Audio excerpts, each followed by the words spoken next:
a shelter, dans un refuge pour femmes battues, femmes abandonnées ou quelque chose comme ça.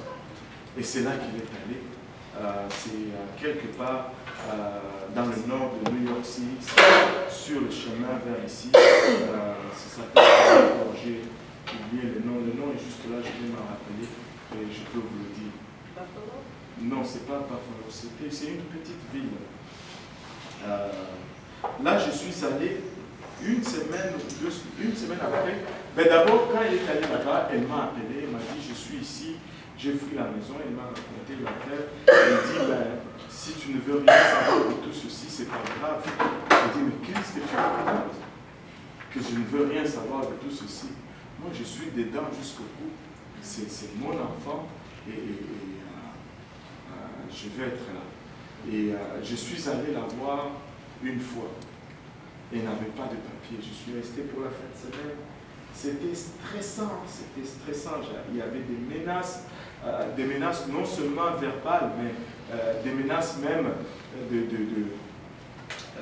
comment on dit ça, de sorcellerie. On va aller voir le féticheur, tu vois, et toutes ces choses. Et je vous dis, il y avait plein de choses. J'étais stressé.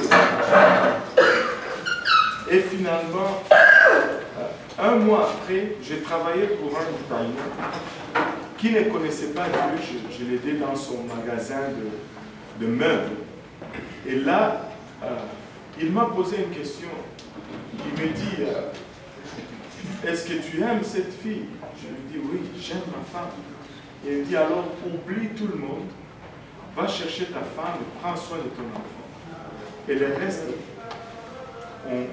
tu le regarderas après. Là, j'étais décidé.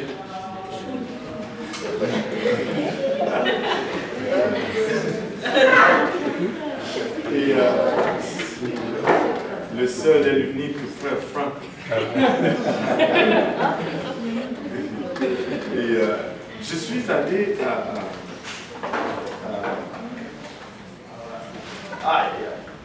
le nom m'échappe.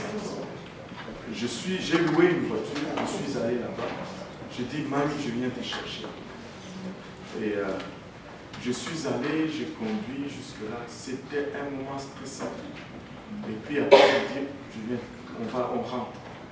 Et le dimanche, j'ai pris ma femme et on s'est mis en route vers Montréal. Sans un seul document pour cette femme. Sans un seul papier. Je me rappelle, j'avais une cassette de chansons religieuses, de gospel, et on ne faisait que jouer cela. À un moment donné, ma femme a voulu mettre la radio. J'ai dit non. Garde Elle était surprise. C'est la première fois que je lui parlais d'un ton si sec. Ok. Et je vous dis, il pleuvait ce jour-là. Il y avait des tonnerres qui tombaient. Bam! Et on conduisait vers Montréal. Et jusqu'à ce qu'on est arrivé à la frontière, la pluie avait arrêté. On arrive à la porte de la frontière. Le douanier qui était là me demande où est-ce que vous habitez. Je dis, ben, j'habite Montréal. Et elle, c'est qui? Ben, c'est ma fiancée, elle est américaine et elle vient pour me visiter à Montréal. Il me dit, ok, bon séjour, bon voyage. Sans papier, ma femme a traversé la frontière pour rentrer au Canada. Personne ne le croyait. Mais c'est ce qui s'est passé. Tout le monde voulait accuser tout le monde de l'avoir prêté ce document, mais c'est Dieu qui lui a fait traverser cette frontière. Et moi, de l'autre côté, j'avais loué l'appartement où se trouve le frère Mutombo. J'avais rien dans cet appartement-là. Juste quelques bottins téléphoniques, un matelas à terre. Les jours que ma femme est arrivée, il n'y avait même pas de cuisinière, même pas de frigo. Le frigo, on nous le livrait 1 ou 2 jours après.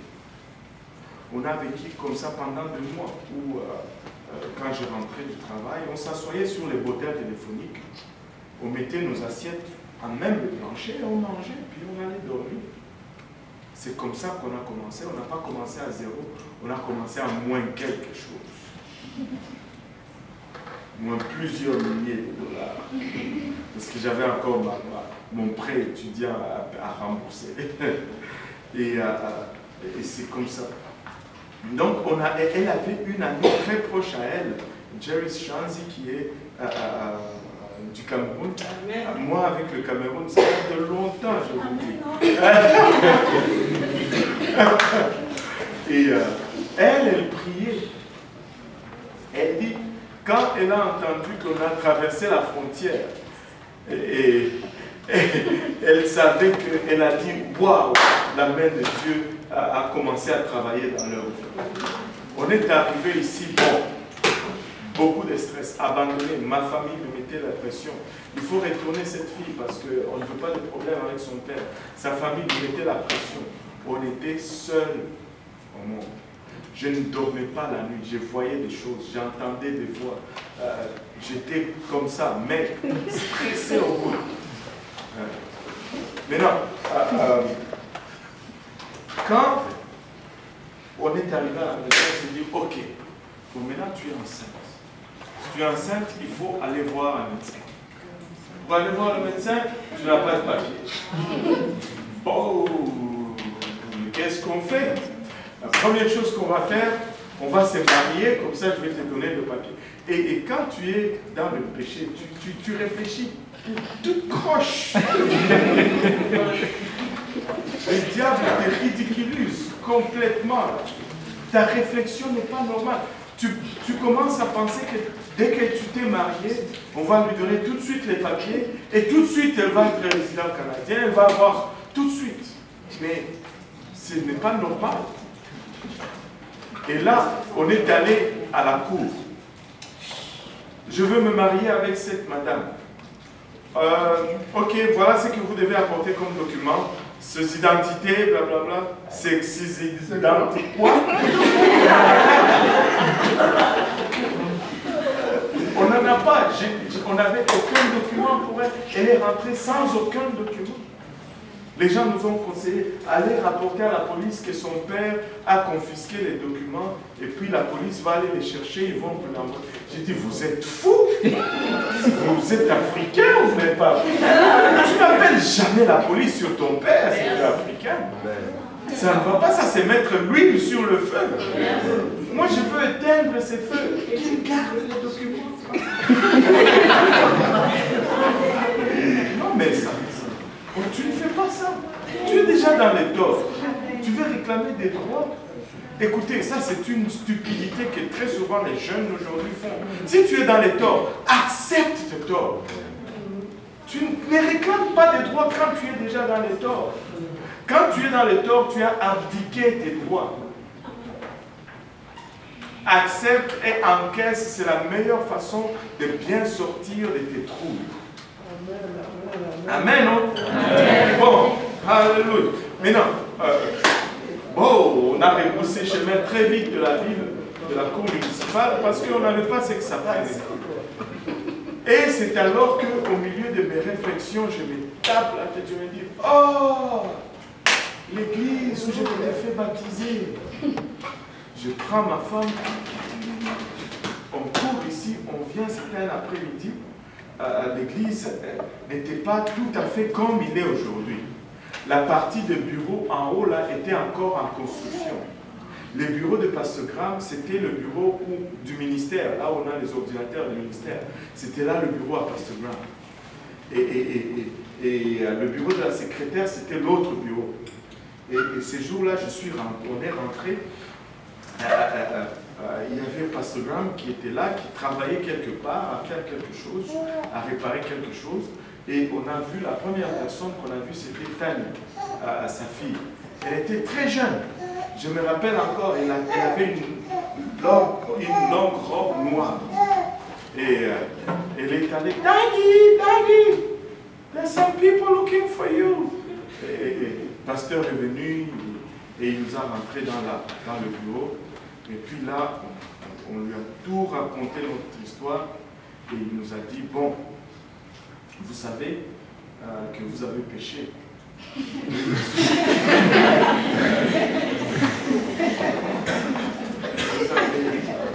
Vous avez commis la fornication. Oui, monsieur, c'est quoi la fornication?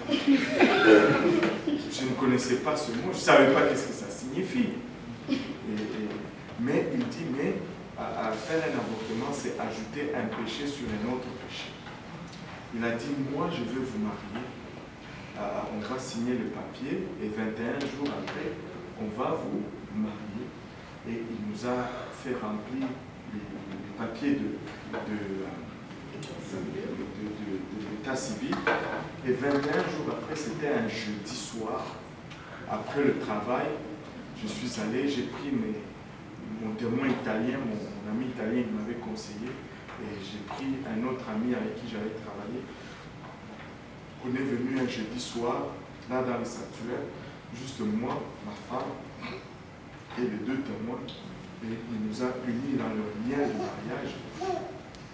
Mais avant cela, avant qu'on arrive à cela, on s'est dit ceci. On ne va pas aller jusqu'à l'église pour se marier.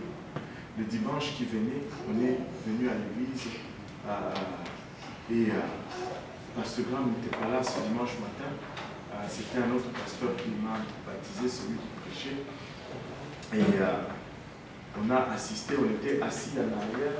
Et le dimanche qui suivait, parce qu'on n'avait rien d'autre à faire en fait, on était tout le temps à la maison seul, personne ne voulait de nous, on était les parias. Et le dimanche qui suivait, on est venu encore à l'église. Puis, bon, on nous a dit, il y a un autre service le soir. On s'est dit, mais on ne fait rien anyway à la maison. Venons quand même voir le service du soir. Quand on est venu au service du soir, on n'a plus jamais manqué à notre service. Et je me rappelle, c'était la sœur Suzy. Je ne sais pas s'il y en a qui connaissent Maman Suzy. J'aime cette sœur. Elle est extraordinaire. Et elle n'est pas de ma maman. Et elle nous a accostés. C'était presque à la fin du service, on était en train de sortir. Elle nous a accostés à côté de la porte là qui monte, à côté de là où on enregistre, là, juste à côté, là, en arrière du sanctuaire. Et elle nous arrête et nous tient par la main. Oh, how are you guys? On dit, oh, fine, on est bien. Et puis, le frère Hector qui venait, elle arrête aussi. Elle dit, hey, brother Hector, look at this fine young couple, beautiful couple, new in church. Have a Bible study with them, something. Et c'est comme ça qu'on a commencé l'étude biblique avec le frère Hector. Quelqu'un s'est arrêté et s'est souvenu, s'est intéressé à nous. Écoutez, cette femme a joué un rôle dans ma vie du fait que je reste dans l'église aujourd'hui.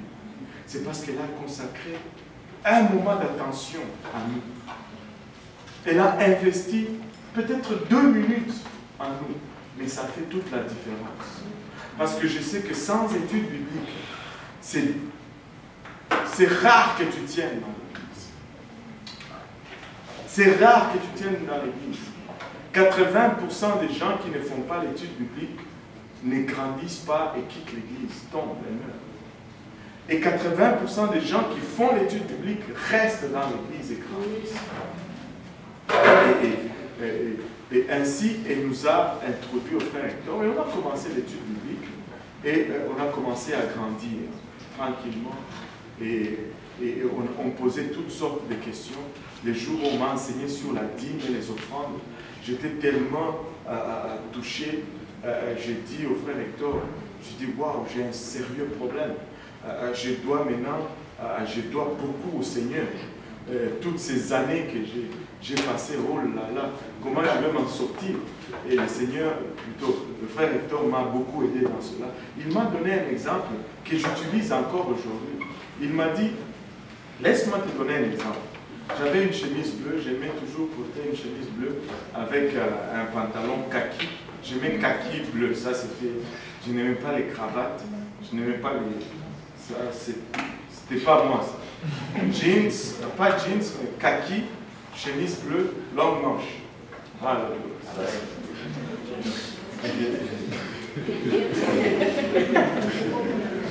Et c'est ça. Et là, il me dit, laisse-moi te dire, frère, si je te disais aujourd'hui, par exemple, que porter une chemise bleue, c'est un péché, qu'est-ce que tu vas faire? Je dis, bah, je vais arrêter de porter une chemise bleue. Il dit, bah, est-ce que tu vas retourner en arrière dans ta vie et enlever ta chemise pour toutes les fois que tu l'as portée? J'ai dit non. J'ai dit, bon, ok, tu vas faire la même chose pour la dîme et les offrandes. À partir d'aujourd'hui, tu commences à donner ta dîme et tes offrandes. Et j'ai commencé à partir de ce jour-là, chaque jour, enfin chaque jour, chaque fois que j'ai des entrées. Et la dîme et les offrandes, c'est un principe qui marche. Je vous dis, on a commencé malgré, quand il y a plusieurs choses, plusieurs belles choses. Bon, on s'est marié, mais on n'a pas eu les papiers. Mais ma femme devait aller quand même chez le docteur. Et aller chez les docteurs, c'est cher quand tu n'as pas de papiers. C'est cher. Chaque visite chez le médecin, c'était 120 $ ou quelque chose comme ça. Ça, c'est juste pour avoir le rendez-vous. Maintenant, chaque chose qu'il te donne, tu payes. S'il utilise une seringue, tu payes. S'il te donne un comprimé, tu payes. C'était payer, payer, payer, payer.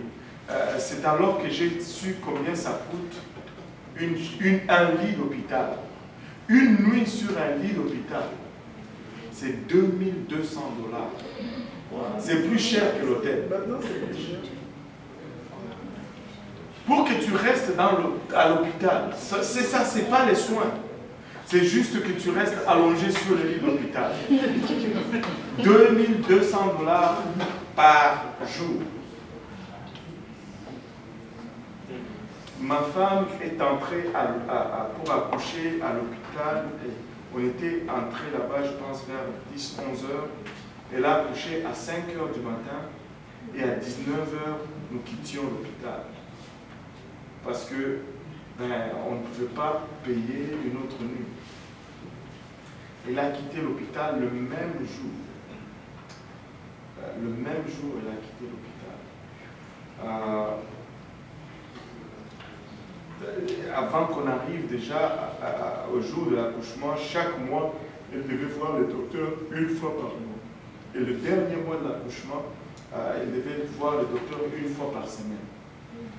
Et vu que Stéphane ne voulait pas sortir tout de suite aussi, ben, ça faisait une semaine de plus, je pense, une semaine et demie de plus.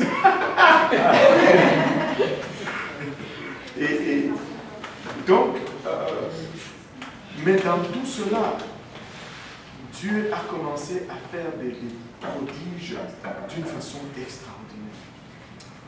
Premièrement, ben, je travaillais, tout cela arrivait alors que je venais de finir mes études, je venais de commencer mon travail et c'était l'approbation, c'était 6 mois de probation. Et tout ceci s'est passé dans mes 6 mois de probation avant la naissance de Sifa. Ma femme était enceinte, on n'avait pas d'argent. L'argent là, c'était 2, même 3 ou 4 avec nous. C'était jour après jour. Je me rappelle des jours où on n'avait même pas d'essence pour venir à l'église. Un jour, je rentre du travail, c'était un mercredi. Je dis, mamie, si on va à l'église aujourd'hui, ce soir, on n'a pas d'essence pour tenir toute la semaine. Et je ne pourrais pas aller au travail. On est rentré dans la chambre, on a prié. On est sorti de là vers 16h30, 17h. On va aller à l'église. On a pris la voiture, on est sorti. J'avais une carte de crédit Mastercard, étudiant de BNO. Et cette carte elle était toujours au maximum que j'avais peur de la carte. On s'est arrêté dans une station Shell. Je vais vous dire comment j'avais peur de la carte. Je n'ai pas mis l'essence. Hein. C'était les vieux stations là. Il n'y avait pas de place où payer à la station. Il fallait rentrer, payer. D'habitude, tu mets l'essence et puis tu vas payer quand tu es sûr de tes choses. Mais ces jours-là, j'ai stationné et puis je suis entré d'abord. Et j'ai dit exactement ceci au caissier là, un jeune homme. Je lui ai dit, mets-moi $50 sur la pompe telle. Ben, si ça passe, je vais aller mettre l'essence. Si ça passe pas, c'est correct, on reste. Il a passé la carte. Par miracle, cela a été accepté. Il dit, ah, ça passe, tu signes ici. Waouh! Alléluia, merci Seigneur. J'étais content. On est allé, je suis allé, j'ai mis l'essence, j'ai dit, Mami, oh, alléluia, Dieu nous entend. Et je pensais que c'était là le miracle. On est arrivé à l'église, on a prêché, et puis à la fin du service, on allait pour sortir. Les seuls et l'unique frère Franklin, il m'a saisi par la main, il m'a dit, brother, come here. Je suis allé m'attirer dans la pouponnière, il dit, je ne veux pas que tu t'offenses. J'ai dit, non, je ne veux pas m'offenser. Il dit, j'étais dans ma douche vers 16h45, 17h par là. Et je prenais ma douche après mon travail pour me préparer pour venir à l'église. Et le Seigneur m'a mis à cœur de te donner ceci. Il m'a donné une petite enveloppe. À l'époque, les enveloppes de dîmes étaient petites. Il m'a donné une petite enveloppe qu'on utilisait pour les dîmes. Et il a mis ça dans ma main. J'ai dit, ah, merci beaucoup. Et nous sommes sortis, nous sommes allés dans la voiture, nous sommes rentrés à la maison. J'ai dit à ma femme, le frère Franklin m'a donné quelque chose. J'ouvre l'enveloppe, $50. J'ai dit, mince, j'aurais dû mettre l'argent, l'essence pour $500.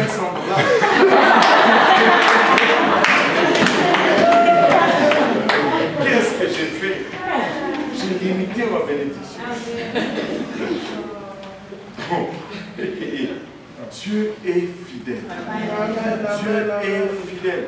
Et quand Sifa est né, le premier dimanche qu'on pouvait, et elle a été présentée en dédicace. Elle est née un vendredi, je pense. Mais le dimanche qui suivait, on était à l'église pour la présenter en dédicace. Pourquoi on était là ce dimanche? Parce qu'on attendait sa marraine, la sœur Jerry, qui venait de New York. Et là, je me dis, parce que d'abord, quand on est sorti de l'hôpital, elle n'avait que des pyjamas. Il y avait un seul couple, le frère Tang et la sœur Feli, qui sont venus, qui ont vu ma femme à l'hôpital, parce qu'elle était sortie le même jour. Ils ont fini de travailler, ils sont passés à l'hôpital directement et ils ont amené 2 pyjamas, 2 combinaisons pyjamas pour bébé là. Et c'est les 2 seules choses nouvelles que Sifa avait à sa naissance. Toutes les autres choses étaient incommunes. C'était, ça veut dire, c'était du vieux passé de quelqu'un. Et là, on attendait Jerry. Vous savez, les hommes sont insensibles à certaines choses. Ma femme priait, disait, oh Seigneur, moi j'ai péché contre toi, mais ma fille n'a pas péché contre toi. Pourquoi est-ce que je vais la présenter en dédicace, en pyjama? Parce que c'est tout ce qu'on avait au fait. Moi, pour moi, c'était neuf.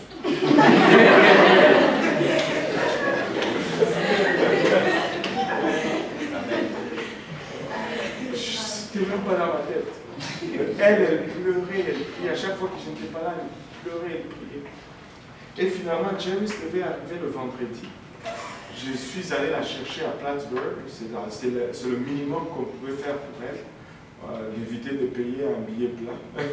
Je suis allé la chercher à Plattsburgh parce que c'était moitié prix. Et là, j'arrive pour la prendre.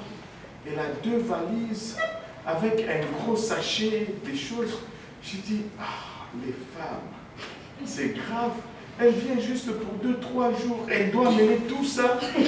Dans mon cœur, j'étais comme, wow, c'est terrible. Bon, j'ai chargé les choses. On est rentré, mais quand on est arrivé à la maison, une valise et demie. C'était toutes des choses pour Sifa, pour ma femme. Et elle dit ceci: Dieu m'a mis à cœur de vous amener ces choses. Et ma femme a fondu en larmes. J'ai commencé à pleurer. Et elle a commencé à témoigner comment Dieu était fidèle. Et dans tout cela, il y avait une robe extraordinaire dans laquelle on a fait une photo à Sifa. Une petite robe genre pêche et avec un chapeau très beau. Et c'est avec ça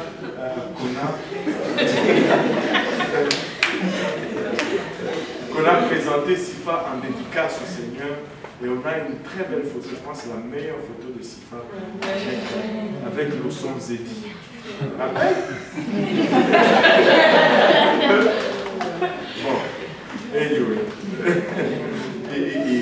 On a présenté Sifa comme ça au Seigneur. Et laissez-moi vous dire ceci, ce n'est pas pour faire la compétition ou pour nous vanter, mais c'est juste pour montrer la main de Dieu. Quand nous sommes venus à Dieu, nous avons dû abandonner nos familles.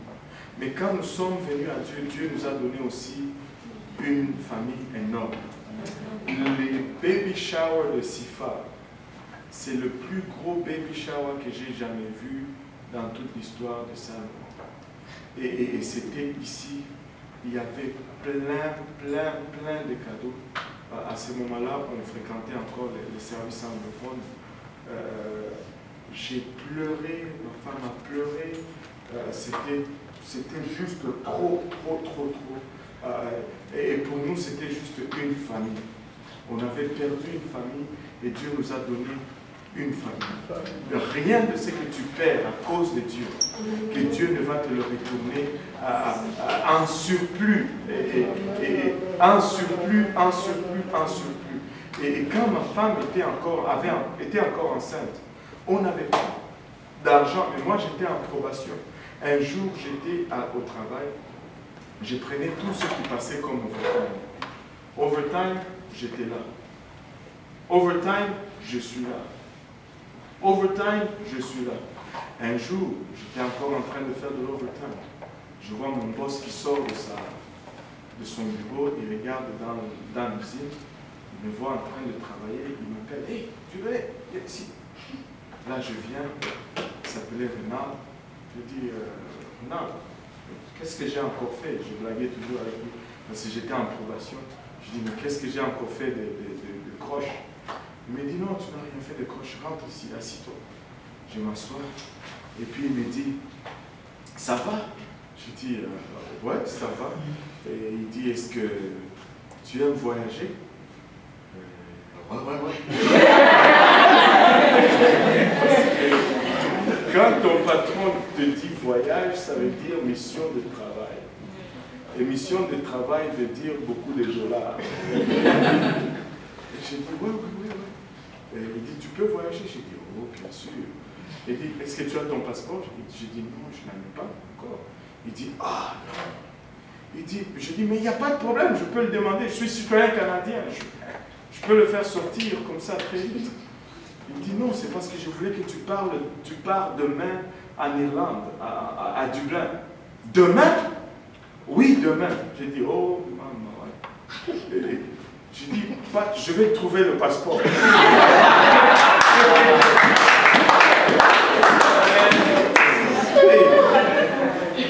Parce que dans ma compagnie, il y avait tous les services, comme pour les photos, services de sécurité pour authentifier tout.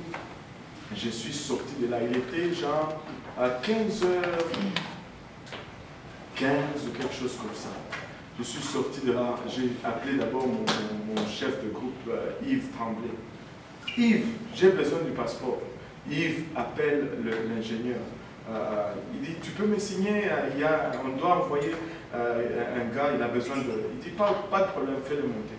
J'ai couru à la sécurité, on m'a fait la photo, j'ai pris la photo, j'ai rempli le formulaire, j'ai couru à l'ingénierie, on m'a signé le formulaire. Je suis sorti de là. À ce moment-là, le bureau de passeport était sur Côte-Vertu,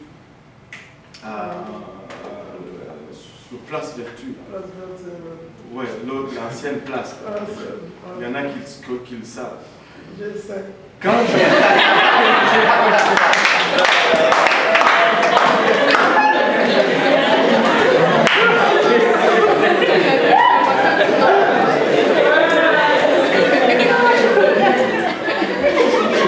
parti de là.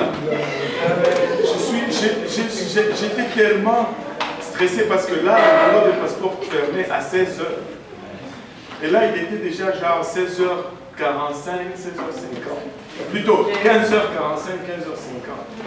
J'ai cherché tellement le bureau que je suis passé devant tout droit. Maintenant, il fallait faire un demi-tour compliqué pour rentrer. Ah, je suis allé dans l'autre entrée qui était dispo. J'ai laissé ma voiture là, j'ai sauté les haies de fleurs qui étaient là, j'ai passé à travers. Et puis je suis allé au bureau de passeport. J'arrive en courant et le type, la dernière fois quand je suis allé faire les passeports des enfants, ici, j'ai vu encore le même monsieur. Il travaille maintenant au bureau qui est ici sur Marcel Lorrain ici. Il travaille encore là. C'est le monsieur qui a la barbe blanche maintenant là. Il est tout le temps gentil le monsieur là. Je venais en courant, j'étais en train de fermer. J'ai dit attendez, il dit mais monsieur, revenez demain, ça ferme dans 5 minutes. J'ai dit non, je ne peux pas revenir. Ma compagnie a déjà appelé, j'ai appelé tout à l'heure. Je dois partir demain pour service, en mission de service. Il dit ok, là, je suis rentré, j'ai soufflé. Et finalement, j'ai payé le frais, c'était 150$ pour l'avoir en accéléré. Le lendemain, j'ai appelé ma femme, j'ai dit, maman, je pars en mission. Oh, ma femme était contente. Parce que ça signifiait que les factures du docteur vont être payées. Et là, je sors de là, je rentre à la maison. Je vous dis littéralement, ma femme m'attendait dehors. Et elle m'a embrassé parce que vous ne comprenez pas, c'était un miracle. Premièrement, j'étais en probation. Un gars en probation ne va pas en mission de service. Parce que ce sont ceux qui sont déjà syndiqués qui vont en mission de service. Mais Dieu nous donne une mission, et pas n'importe où, en Europe. Si c'était aux États-Unis, c'est une autre chose. En Europe, c'est là où ça rapportait le plus. Parce que le per diem en Europe, c'était 100$ par jour. 100$ par jour. J'ai fait 3 semaines là-bas. Et j'ai mangé 7$ par jour.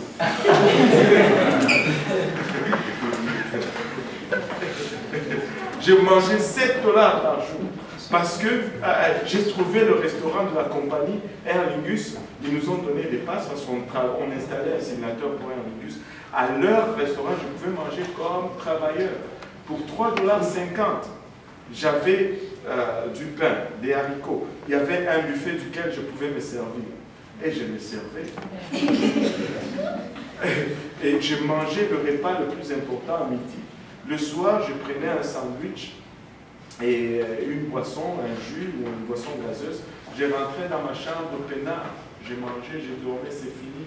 J'ai fait ça pendant 3 semaines de suite. Et je suis rentré avec mon argent dans les poches. Alléluia. Et là, on faisait 72 heures par semaine, 82 heures par semaine de travail. Et donc, ça nous a beaucoup aidé pour défrayer certaines factures qu'on avait. Et j'étais encore en probation. Je suis parti en mission de 3 semaines en Europe, à Dublin. Et Dieu a commencé à faire des miracles comme ça. Il y a des jours où j'ai reçu 2 payes. Jusqu'aujourd'hui, on n'a jamais expliqué cela.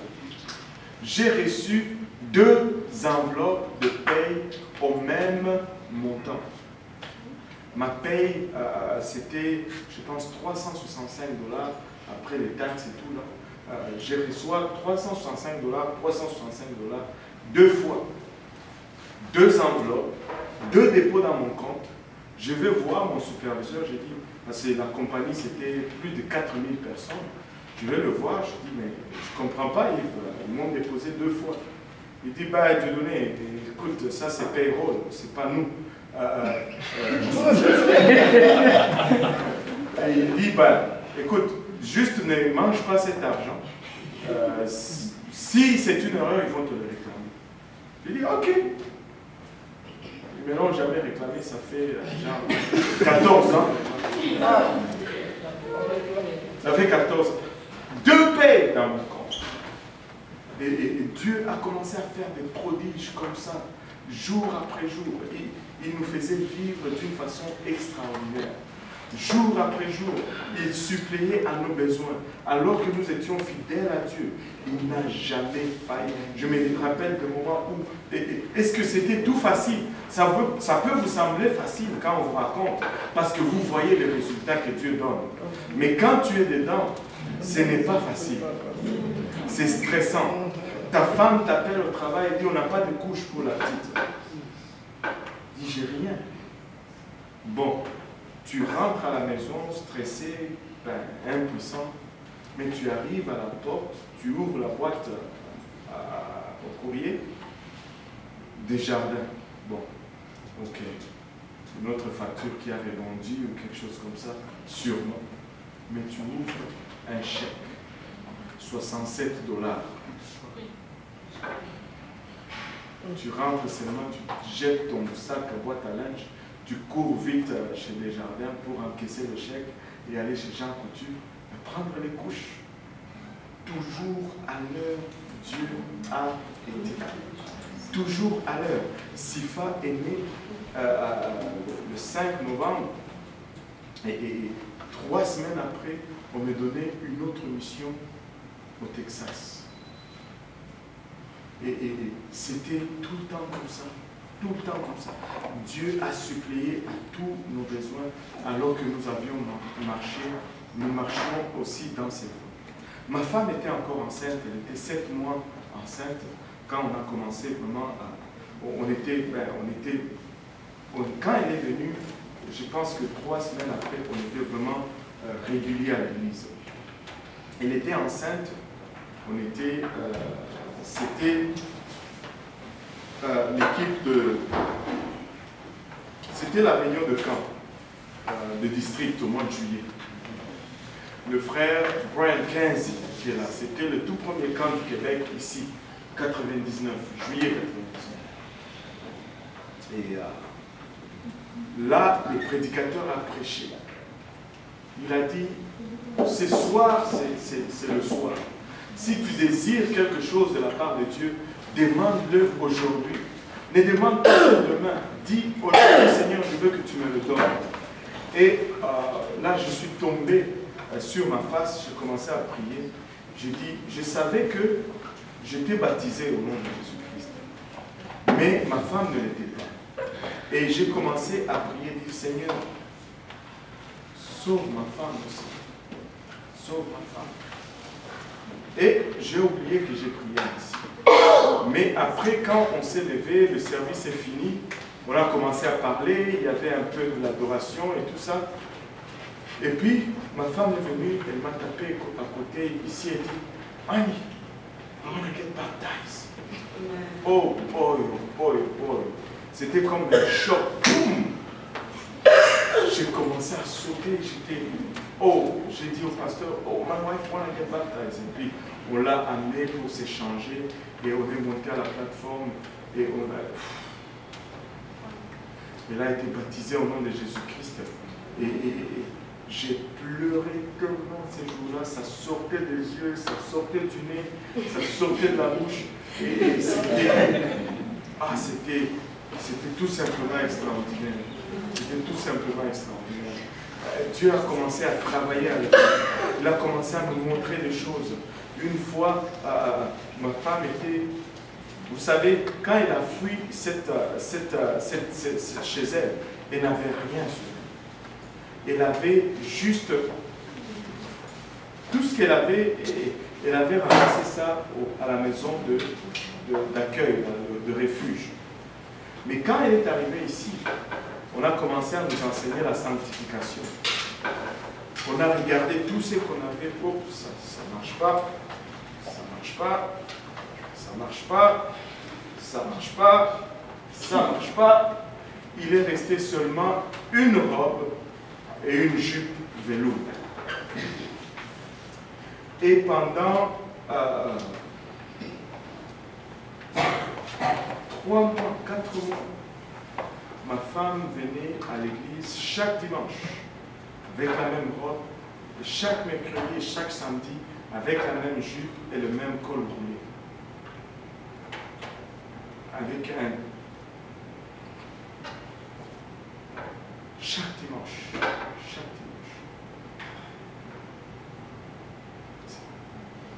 On n'avait rien d'autre.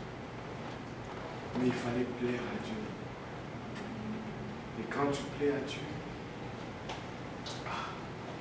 Dieu te rencontre. Dieu te rencontre. On a tout jeté ce qui n'était pas agréable à Dieu. Et ma femme, ce qu'on avait comme bijoux qu'on pouvait vendre, on ne les a pas vendus, on les a jetés. Parce qu'on ne voulait rien d'impur. Parce qu'on voulait servir Dieu comme il faut. Et Dieu a commencé à nous bénir tranquillement. On a commencé à recevoir beaucoup de choses de plusieurs personnes. On avait, chaque vendredi soir, on venait prier à l'église. Moi, ma femme, mon frère, un ami à son frère. Chaque vendredi soir, on était dans la prière. On arrivait ici vers 22h, 22h30. On priait jusqu'à ce que le Seigneur nous relâche. On a eu des moments extraordinaires dans le Seigneur. Ce que vous vivez n'est pas fondé sur la chair humaine. Ce que vous vivez n'est pas l'œuvre d'une habileté physique. Ce que vous vivez a été né et enfanté dans la prière, dans le jeûne. Et on priait chaque soir. Souvent, on sortait de l'âge 3h, 4h du matin. Il y avait des moments où l'Esprit de Dieu tombait sur nous, où on n'arrivait même plus à prier, on grognait tout simplement.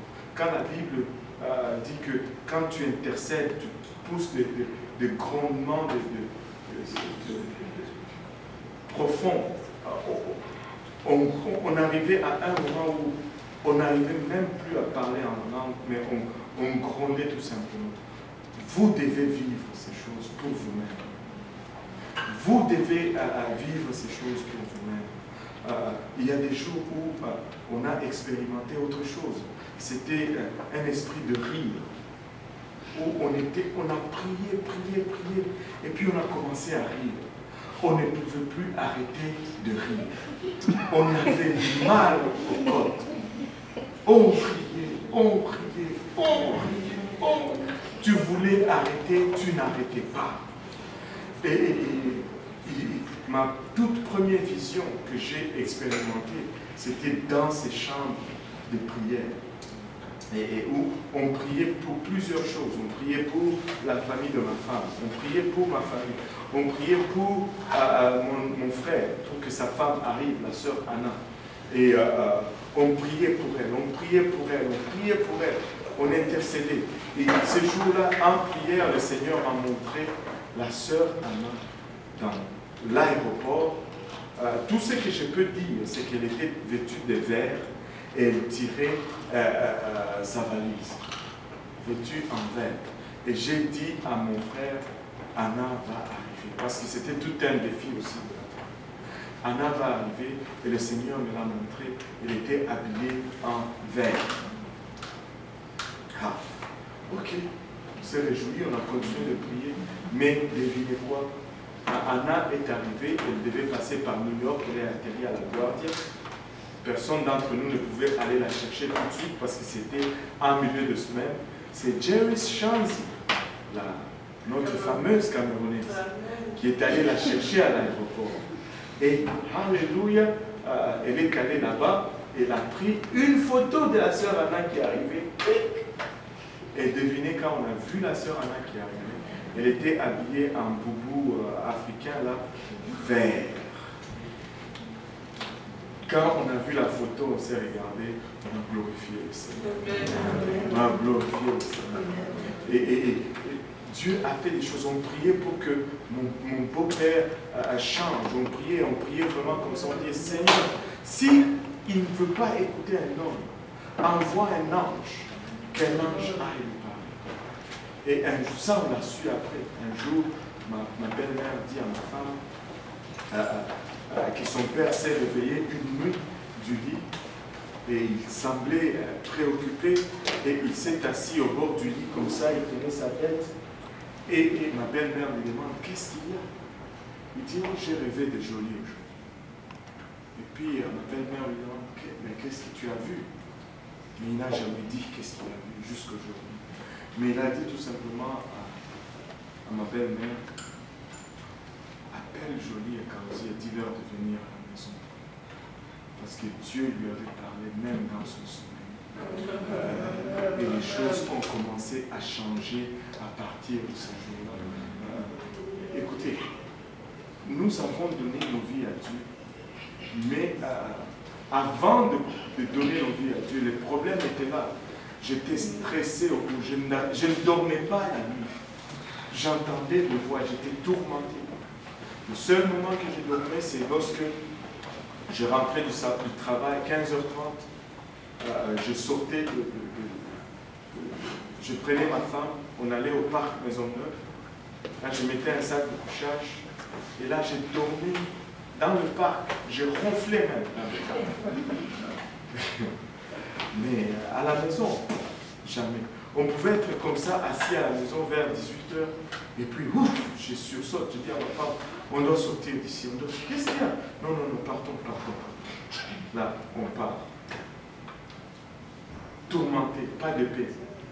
Mais lorsqu'on a commencé à rentrer, lorsqu'on a rentré Jésus-Christ dans la vie, le problème était intact. Rien n'avait changé à la situation. Mais moi, j'avais retrouvé ma paix. J'ai commencé à dormir sans m'en rendre compte. Je ne sortais pas de mon travail, je ne passais pas ma carte pour ouvrir les portes sans regarder s'il n'y avait personne qui me guettait ou qui m'attendait pour me faire du mal ou pour me frapper ou quoi que ce soit. Mais toutes ces choses sont finies avant que le problème soit résolu. Parce que le prince de paix a élu domicile dans notre vie. Il est le prince de la paix. Il est le prince de la paix. Quand nous le faisons rentrer dans notre vie,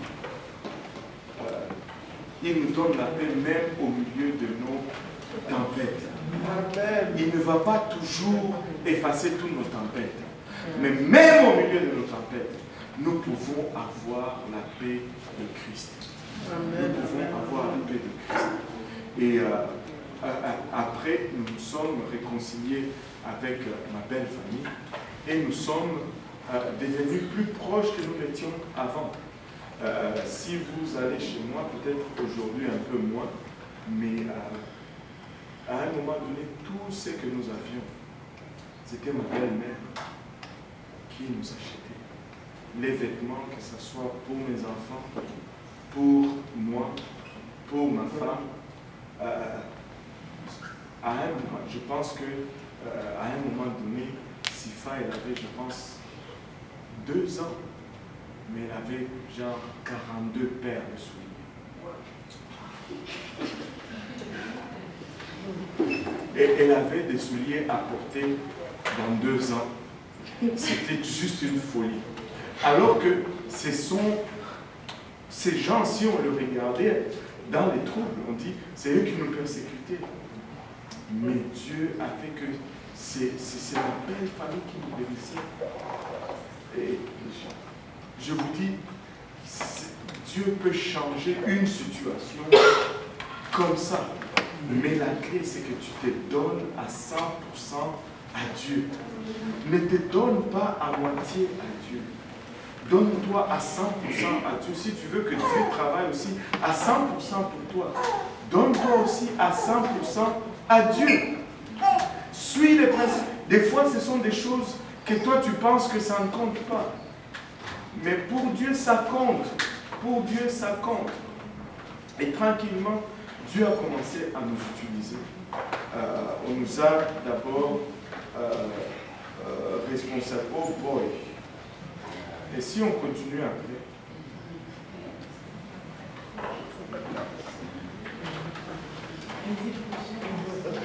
Si on continue lundi prochain.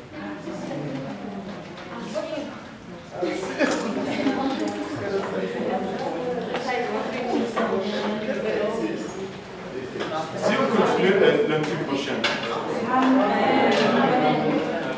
Parce que là, il est déjà venu. À suivre. Est-ce qu'on peut battre nos mains?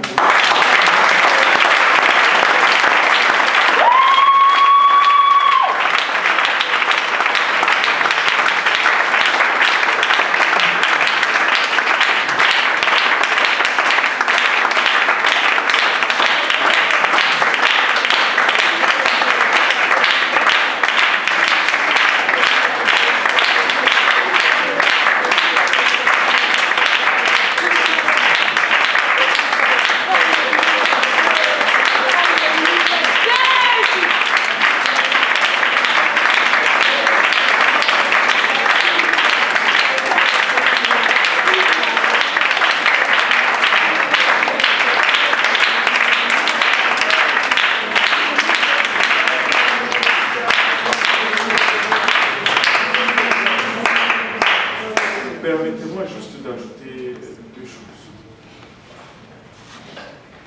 J'aime beaucoup mon beau-père. Un jour, on était en vacances à New York. Et on était moi et lui dans la voiture. On allait faire un tour. Et il a commencé à me parler. Il dit, vraiment, ce pays est en train de tomber en ruine à cause des lois que les gens passent ici.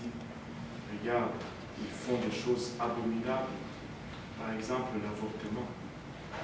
Heureusement que Dieu m'a empêché de faire une chose horrible. Et il dit, regarde comment c'est une belle fille aujourd'hui. Il dit, il me raconte comment Dieu l'a rendue malade. Et il sait que c'est Dieu qui l'a rendu malade. Pour qu'il puisse quitter. Et je sais qu'un jour, il va donner toute sa vie à Dieu. Et un jour, il va glorifier Dieu pour toutes choses. En toutes choses, nous rendons gloire à Dieu.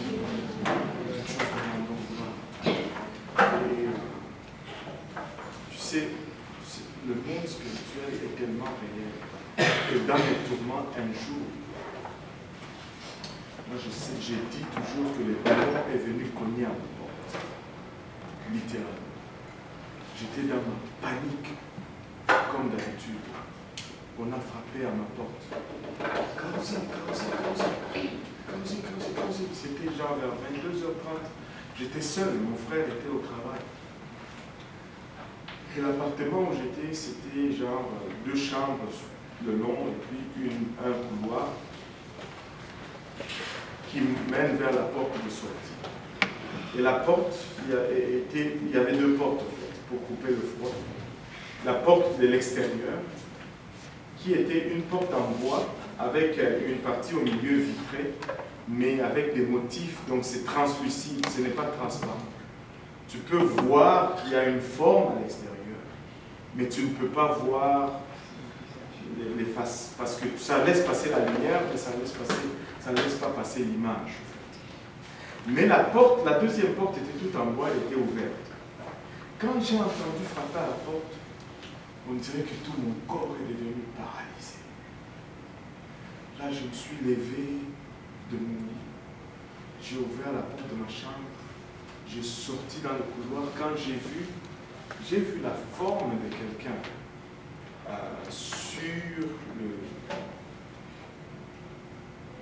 devant la porte. Et je pouvais distinguer, identifier. Et j'étais saisi de panique et de frayeur. Parce que cette personne n'était pas supposée être à Montréal. ce jour-là. Très loin. J'étais paralysé. Je ne pouvais pas bouger, j'étais comme figé. Et là, elle a frappé. Et puis après, je n'ai pas ouvert. Et elle est descendue. Les escaliers étaient les escaliers à l'extérieur. J'étais au coin de la 10e et j'arrive. 8019, 10e. Et la personne est descendue. Et moi, tout de suite, je suis allé dans le salon pour regarder par la fenêtre, pour voir qui c'était, au fait, pour confirmer l'identité de qui je pensais que c'était. J'ai regardé dans les rues, je n'ai vu personne. Je n'ai vu personne. Je suis sûr que ces jours-là, si je ne sais pas, si j'avais ouvert, je ne sais pas qu'est-ce qui allait se passer. Mais je peux vous dire, nous pouvons faire confiance en Dieu. Nous pouvons mettre notre confiance en Dieu, peu importe ce que tu traverses, peu importe ce que tu vis. Si tu refuses de céder et que tu t'accroches à Dieu, il va le faire. Dieu est capable de protéger comme personne ne protège. Dieu est capable de pourvoir comme personne ne pourvoit.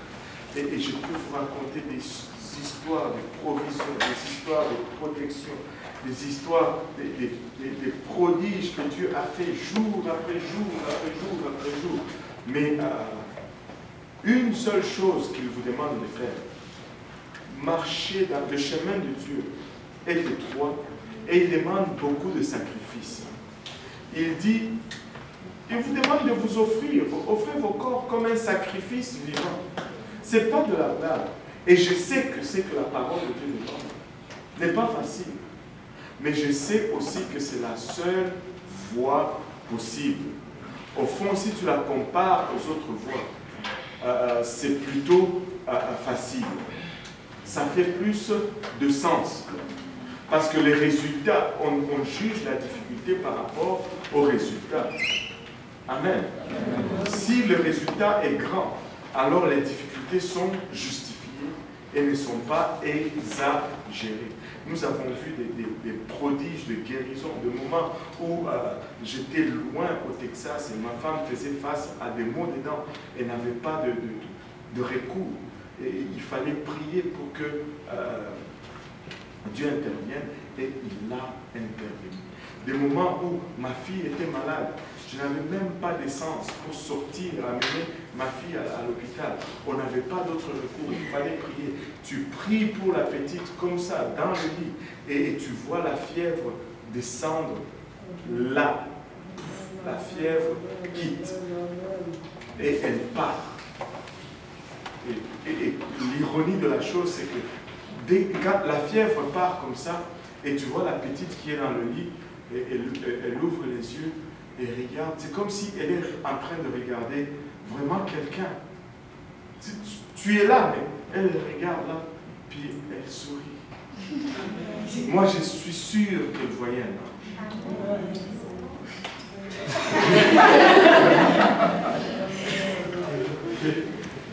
L'ange qui est venu intervenir. Des moments où on était dans la maison, oh, je me rappelle celle-là, David était sur le lit dans ma chambre. Il était petit. Mais il a commencé à bouger dans le lit. Mais s'il bougeait encore plus, il allait tomber et l'armoire à côté du lit, le tiroir était ouvert et sa tête allait tomber vraiment dans le coin de ce tiroir. Et nous, on était au salon, on attend une voix, une douce voix qui appelle des escaliers. Là. Vous qui êtes allés chez moi, vous savez, des escaliers pour monter vers la chambre. On était assis au salon, on entend une petite voix qui appelle. Mamie, mamie. Oh, on s'est dit, David est revenu. On monte, on le trouve endormi, mais au bord du lit, proche de Tonton. Ce c'est pas David qui a appelé. C'est un ange de l'Éternel. C'est un ange de Dieu qui a appelé. Hey, venez prendre soin de l'enfant. Il y a quelqu'un qui veut du mal à l'enfant. Et des moments où on était attaqué ici même, à l'église, où ma femme était dans la salle de prière, où elle était en train de prier pour David, des oppressions terribles. Elle prie, elle prie, elle prie, elle prie. Et dans une vision, elle voit une grande main qui vient et qui la prend, elle, avec son bébé David dans ses mains, qui la prend comme ça et qui la couvre. Nous avons la protection de Dieu. Nous n'avons peur de rien. Parce que nous savons en qui nous avons mis notre confiance. Dieu est fidèle. On peut aller encore et encore et encore et encore des jours où Dieu a fait des choses. Dieu, il nous a tout restauré. Même moi qui ne pouvais pas acheter, il m'a donné une maison. Il m'a donné une maison. Et ouf, on peut aller encore et encore. Dieu est fidèle. Dieu est fidèle. Le diable n'a jamais voulu qu'on travaille, qu'on serve Dieu. Et il a tout fait pour nous sortir ici. Mais nous n'allons pas sortir. Si nous allons sortir, c'est lorsque Dieu va nous dire, allez là parce que c'est là que je vous veux aujourd'hui. Mais écoutez, ne lésignez pas avec Dieu. Quand Dieu vous demande, et quand Dieu parle, n'attendez pas toujours une voix audible de Dieu qui vous parle du ciel. Hey, je veux que tu arrêtes de faire ça. Non, la simple parole de Dieu, tu la suis, tu obéis. Ça ne va pas être contraire de cela. Quand ton pasteur te prêche, je ne sais pas, obéis. C'est comme ça que tu... Écoutez, le lundi prochain, je vais vous parler plus du côté spirituel, plus de l'aspect de notre croissance et progression avec Dieu. Amen. Alléluia. Pouvons-nous battre nos mains?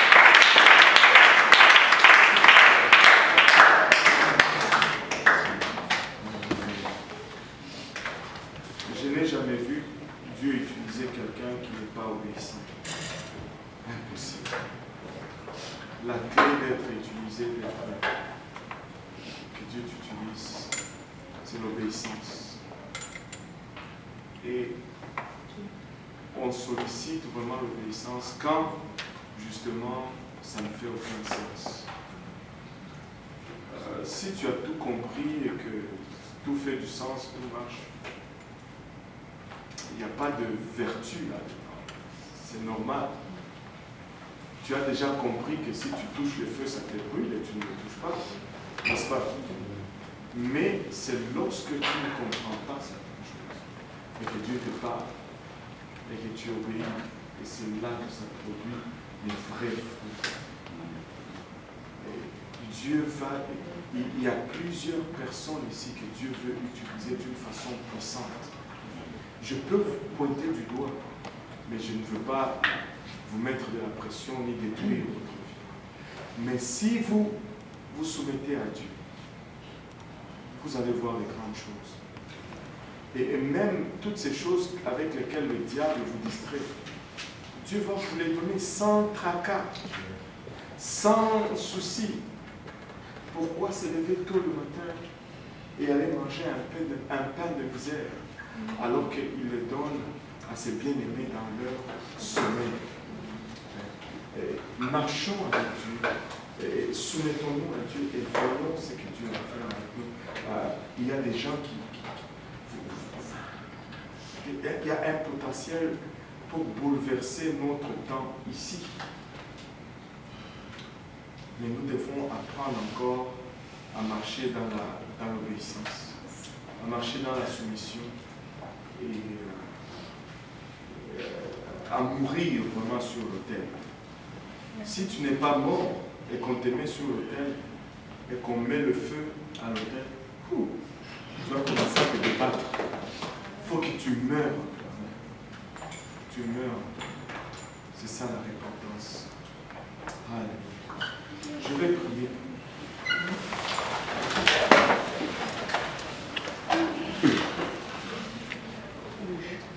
Père Céleste, je te rends grâce pour ton amour, ta bonté, ta fidélité.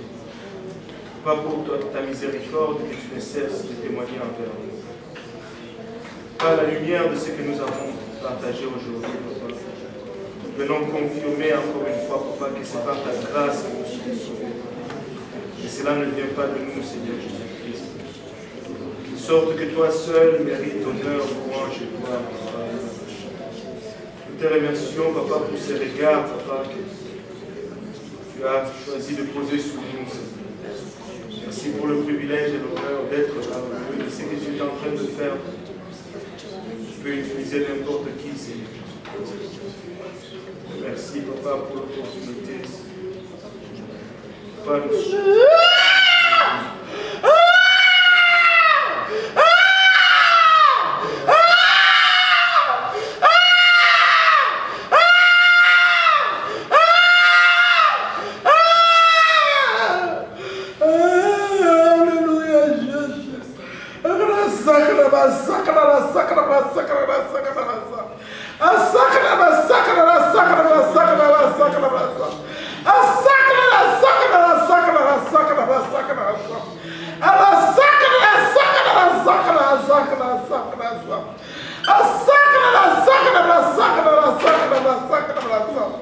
Alléluia, Jésus. Alléluia,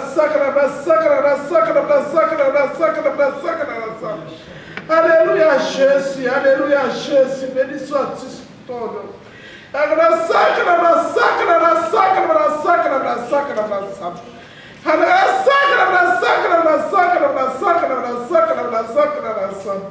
Alléluia, Jésus. Alléluia, Jésus. Béni sois-tu son nom.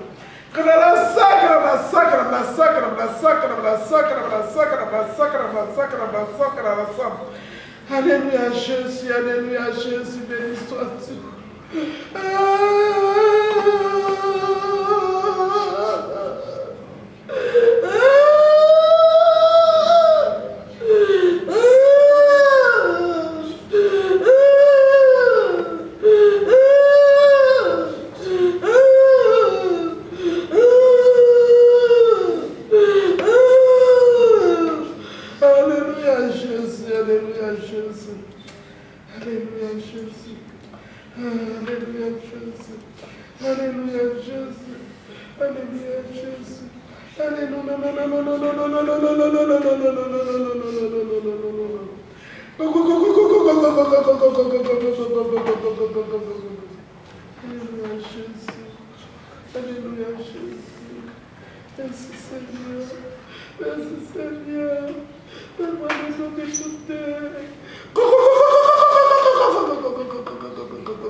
Pourquoi se contenter de miettes alors que tu peux avoir accès au pain entier?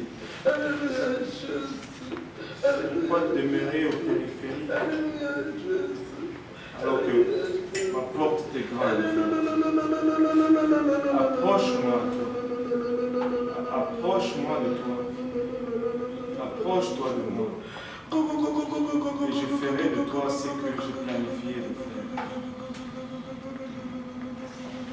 Ne te soucie pas pour toutes ces choses superficielles qui te distraient. Je suis celui qui t'a créé. Je suis celui qui t'a aimé. Je suis celui qui a donné de sa vie pour toi. Et le meilleur de toi-même ne pourra être accompli qu'en moi. Ne résiste plus bien en moi, alors qu'il est temps encore que tu viennes.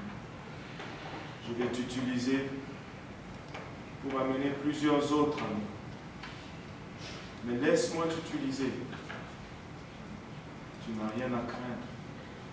Tu n'as rien à craindre. Tu n'as rien à craindre. Avec moi, tu ne perdras rien. Avec moi, tu ne vas rien perdre.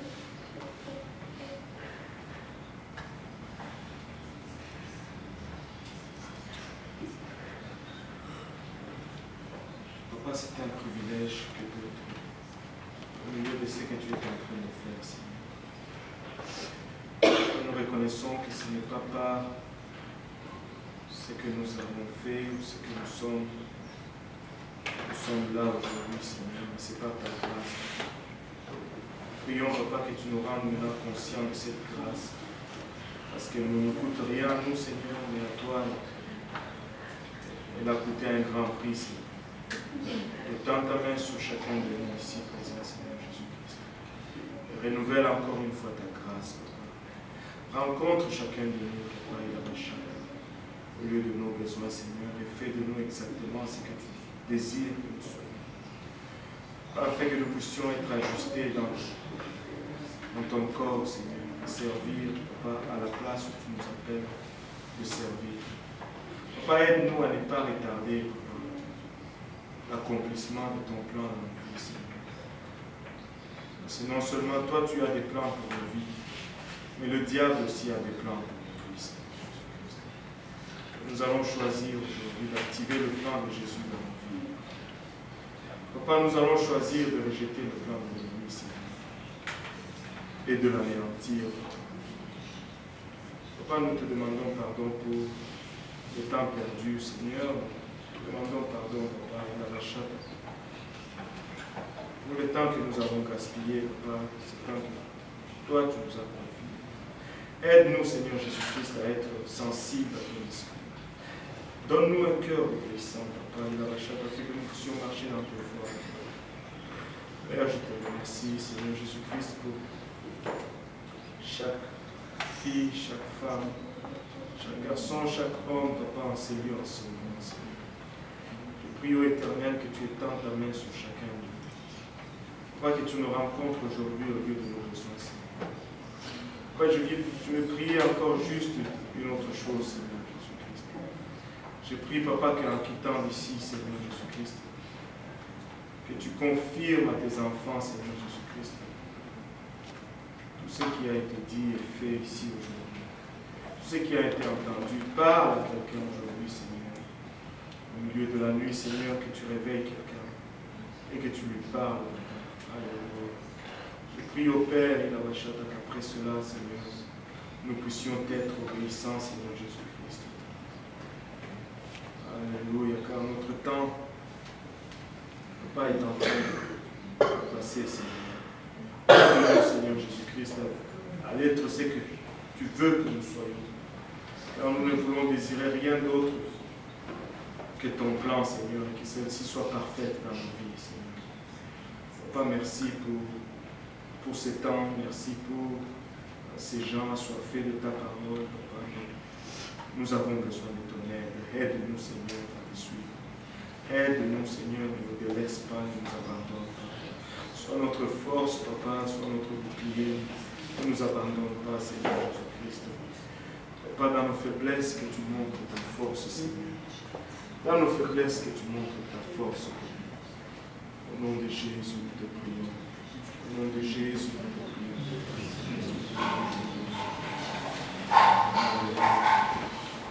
Bénis également le repas que nous allons partager, Seigneur Jésus-Christ, sanctifie-le. Et souviens-toi de ceux qui n'ont rien à manger en ce moment, Seigneur Jésus-Christ. Rencontre-le au lieu de leurs besoins. Au nom de Jésus. Disons tous au nom de Jésus.